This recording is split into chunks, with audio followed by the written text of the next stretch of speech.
Hi, it's Dr. Michael McNeil here. I'm trying to be very disciplined, just doing 10-minute segments. Now, the central, if you like, what I would call it, the philosophical issue with regards to the assassination of Charlie Kirk was this equation of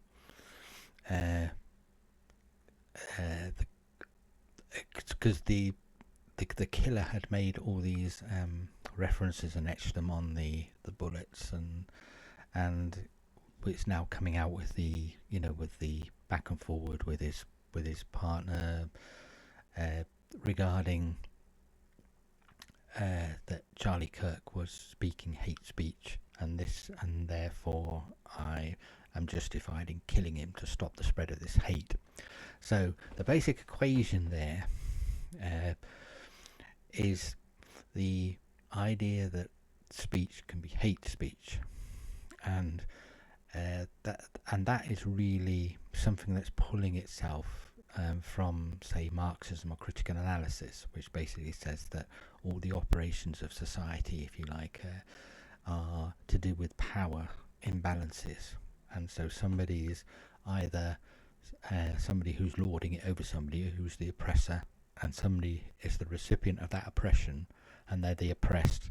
And the Marxist, if you like, the neo-Marxist or the critical analysis would be saying whatever that is, if that's one of your protected characteristics. In this case, transsexual identities come into it, if you like, what people broadly called identity politics.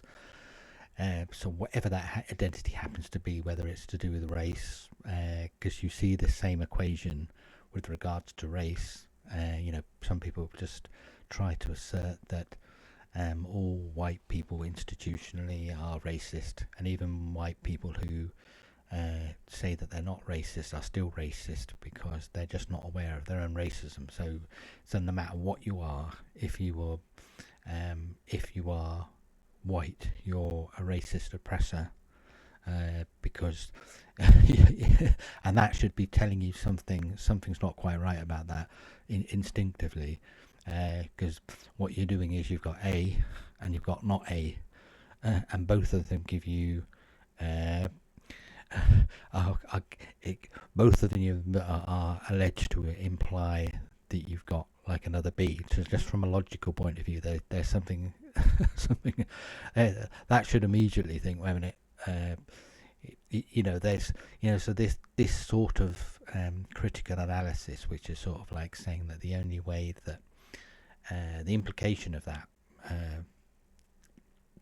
analysis was such that it basically, people like, there was I think there was somebody at a short-lived institute 4 or 5 years ago I think at Harvard, wasn't it, by Kendi maybe, who sort of like said that the only way that we can correct previous discrimination against, say, people of colour is to reverse discriminate. And so this was even beyond affirmative action where you make sure that you've got some sort of quotas. This was actually one step beyond that. This was to say that you actively discriminate against white folks, and that's obviously been happening. Just as a matter of fact, in a lot of the so-called Ivy League US universities, they've actively had policies where they increase their non-white and student body as just a matter of policy, even though that was supposed to be, outlawed and illegal, and is illegal in the US, that you're not allowed to discriminate on the basis of race or some sort of protected characteristic. And we have similar laws in Europe, and in the UK you've got these civil rights sort of like concepts that are supposed to be promoting equity and not promoting active discrimination to correct previous discrimination. So you can see how dangerous that sort of mode of thinking is. So I think with regards to sort of like with what's happened to Charlie and that assassination and the brutality that we've seen, the way people been celebrating the death and seem to just lack a basic common sort of humanity and compassion for one another. And at the centre of it is sort of like is speech, because the assassin has given the justification that he was speaking hate speech and he had to be stopped. For some people, there's no reasoning with them; you just have to kill them, and that is a basic Marxist position. Is that from a certain point of view, from a certain it's basically saying that the power imbalance is so big that the oppressor is never going to give up the fruits and the benefits of their oppression, and so the only way the oppressed can get their own freedom is by violently overthrowing, if you like, either through a revolution or through personal acts like this, that you're taking direct action, if you like, against there. This is not a matter of debate. This is not a matter of discussion. So at the centre of this is this sort of like idea is this concept of hate speech. Now in the Europe at the moment, there's been lots of efforts to enshrine this into law, hate speech. Now, I mean, I'm a Scot, and in our country, in Scotland, even though I live in sort of like in Newcastle, which is in England, my heritage is north of the border, and in Scotland they introduced this what they called a hate speech law, and it basically said something like this. It says that if any speech could be considered, if any reasonable person, I use that phrase, if the speech could be considered by any reasonable person as to cause offence, then it could be considered hateful. And the problem with such a definition like that is that it's so broad as to be completely meaningless, and it's just, which is what it was meant to do. It was meant to be vague and meaningless, so that any type of speech that you have has the potential to be offensive. Anything that I might say has got the potential to be offensive and to cause hurt to somebody else. It might even challenge their people often used this term a few years ago, I can remember this a lot, my deeply held personal beliefs, and I'm offended by something that you've said because you're affronting my deeply held personal beliefs. But the problem is, you can have deeply, strongly held personal beliefs that are absolutely completely wrong, and they need to be challenged, and you need to be upset, you need to be distressed, you need to be, if you like, what some people would say, get out of your comfort zone.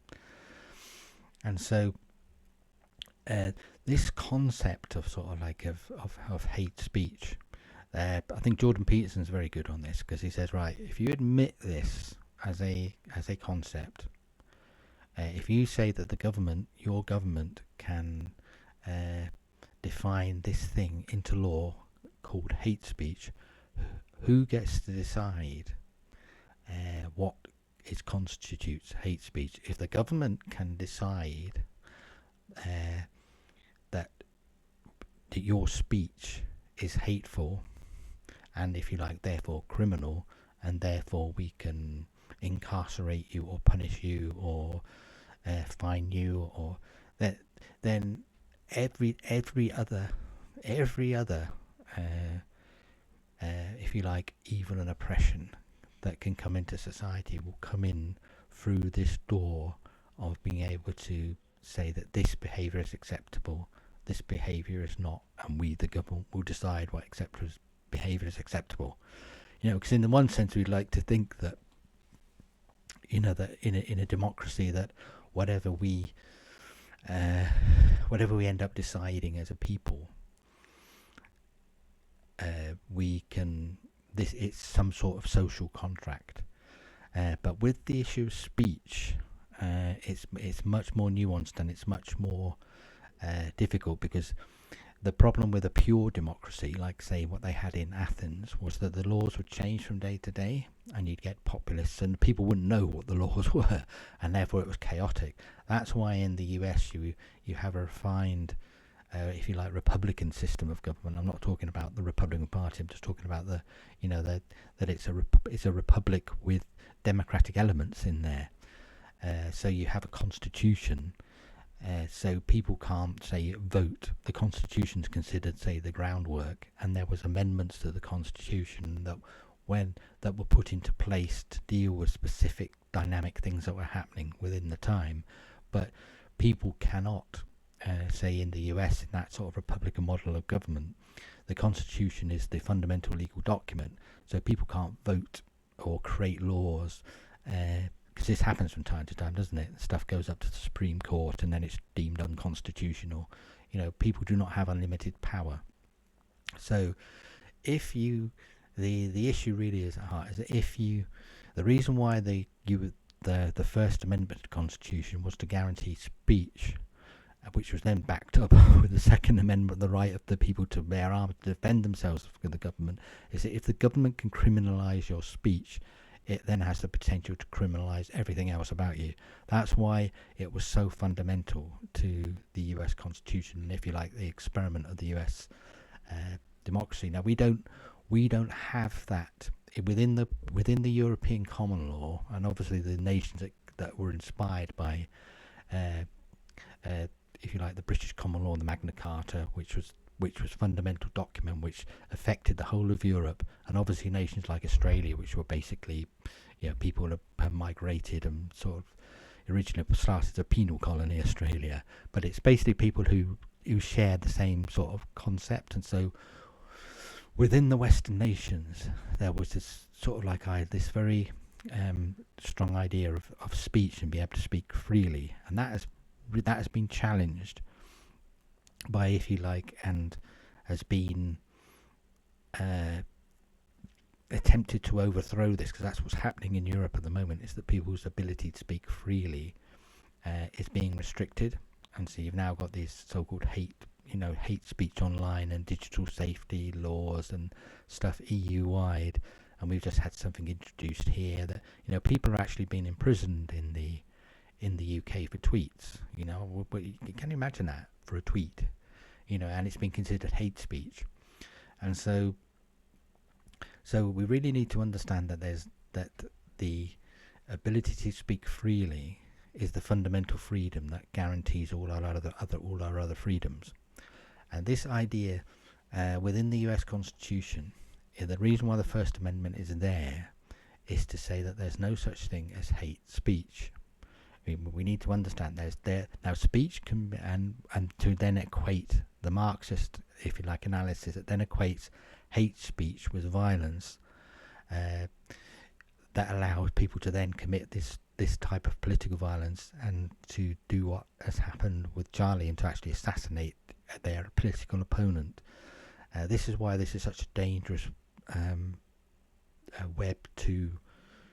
route to actually take in understanding this. We really need to understand that speech, people may say things in a hateful manner, and they may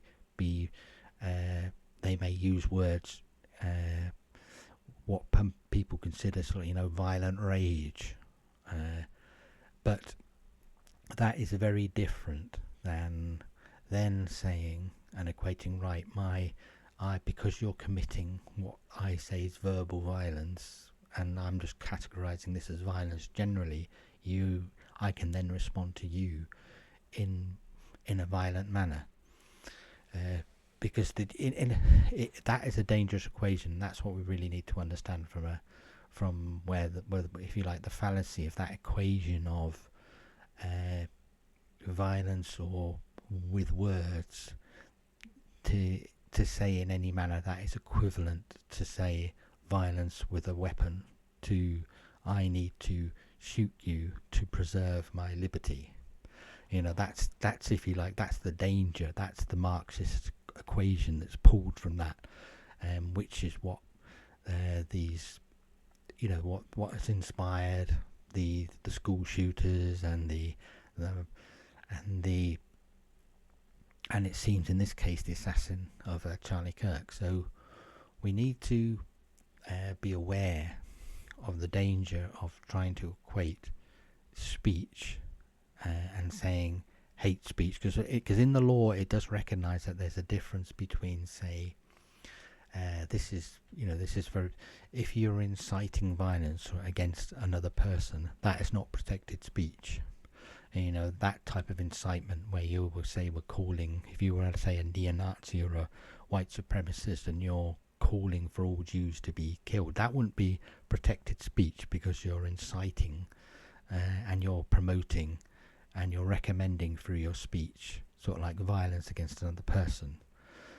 So that is hateful speech. That's hate spilled with bait, but that's not the reason why it's dangerous. It's because it's dangerous because it's actually promoting violence, and therefore it's not something that needs to be protected. But people can say hateful things against somebody else and not be saying that all these people are not fit to be on the earth. You might even use that term, but it moves from being protected speech to being hate speech when you're actually saying that there should be violence against people.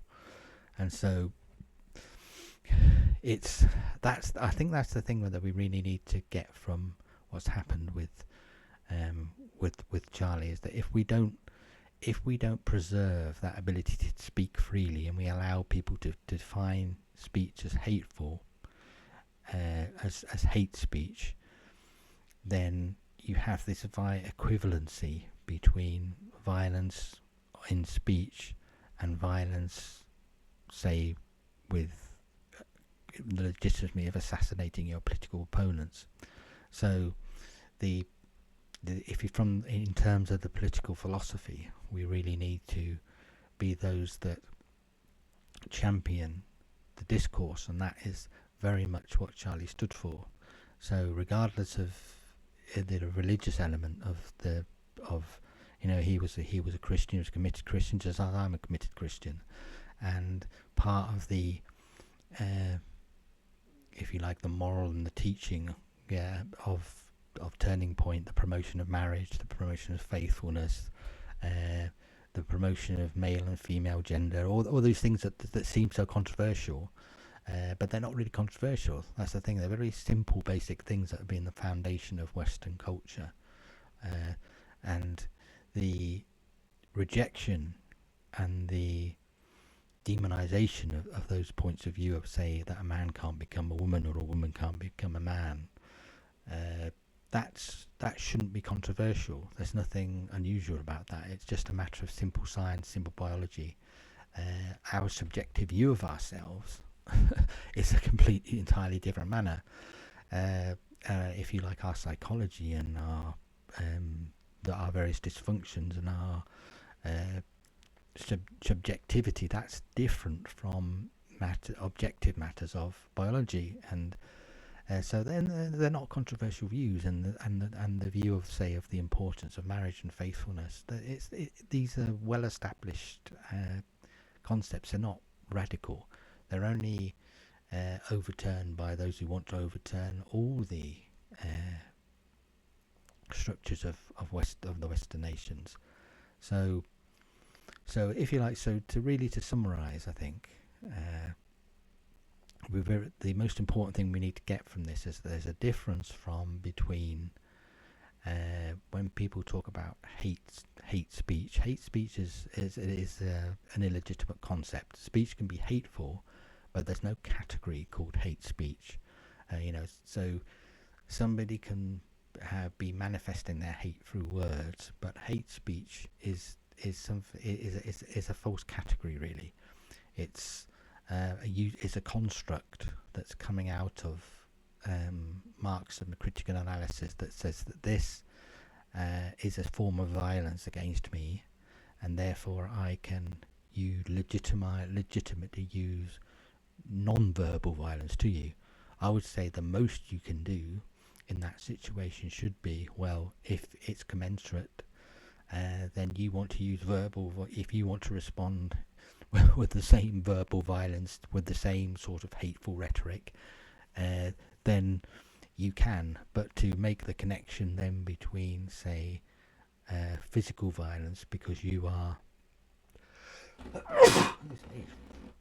excuse me, if you want to make the connection between physical violence with in response to somebody's rhetorical violence, that is illegitimate, and that's what we need to guard against, and that's why we need to preserve the concept of free speech, because we really need to understand that just because something is offensive to me, hurts me, causes me distress, that doesn't mean that it's illegitimate.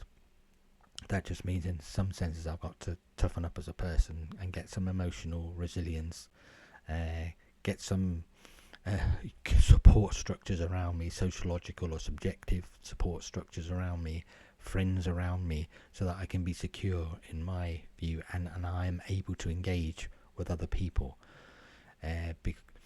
because the whole motivation in the sense of the Turning Point movement was to engage people with radical different viewpoints in discourse to prevent this type of direct violent action. Now, in Charlie's case, in a sense, he's died as a martyr to that cause. But I am very hopeful that in response to that, it brings out the issues of why equating violence or overemphasizing our particular identities and trying to say that when you refuse to accept me with your words, my identity, my sexual identity with words, therefore that's a form of violence and therefore I can use violence against you. That's the difference between what we might call civilization and the revolutionary. The revolutionary is happy to embrace this type of violence. The civilized, if you like, if we want to preserve our civilization and preserve discourse and preserve the finest things of Western civilization, we need to reject that. Okay, so I hope that has been sort of useful to try and, because there's something Aristotle once says, that if your ethics end up justifying violence, then there's something wrong with your ethics. And that's Aristotle, 3,000 years ago, whenever it was. And so if our Marxist critical theory or Marxist or critical theory ethics are justifying political violence, and to the degree that people are celebrating the death of Charlie, there is something wrong with that analysis.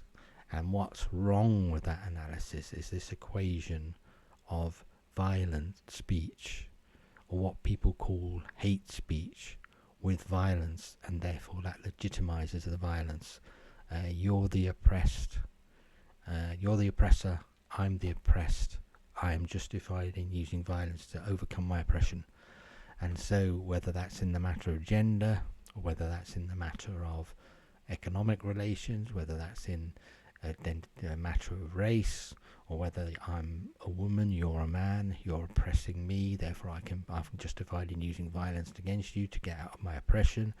So that if we understand that that's been very much the tenor of what's been happening particularly in the last 6-7 years, and we need to recognize that. We need to recognize that is utterly destructive to our civilization. And we need to understand that we need to be able to distinguish between what is called hate speech or hateful speech and violence. They are not the same. They are not equivalent. You cannot make that equivalence. If you do that, then indeed discourse ends, violence begins. So let's pray something good comes out of this examination, because a lot of people have been shocked by it. A lot of people who have been, perhaps, because if you are happy to celebrate the death of another human being who leaves behind their children and a wife, there's something wrong with you, regardless of whatever it is that you're believing, there's something wrong with that, and you've become something less than human when you allow yourself to become so hard-hearted and callous. Because no matter what our differences with other people, no matter the dramatic differences of philosophical viewpoints, of political viewpoints, of the different moral standards we have, we should be able to see something of a common humanity, and we should be able to at least communicate and have a discussion.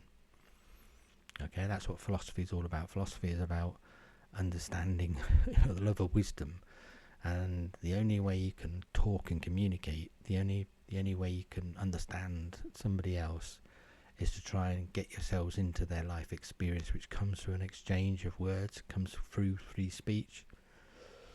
And sometimes those discussions are passionate. In the early days of the US, when they're having discussions about the Constitution, they were throwing chairs at each other and stuff. They were passionate about it because it meant so much. It was such an important thing they were doing, and out of that came the remarkable document, and out of that came this idea that we have to ensure that speech is protected, even though it might be harmful, even though it might be cause me emotional distress, some sort of psychological harm. So that is a price worth paying to preserve our freedom more generally. Because if you allow the government to define the concept of hate speech, they will that's the door from which they can then criminalize all your behavior in one way or another. We have to be able to speak freely.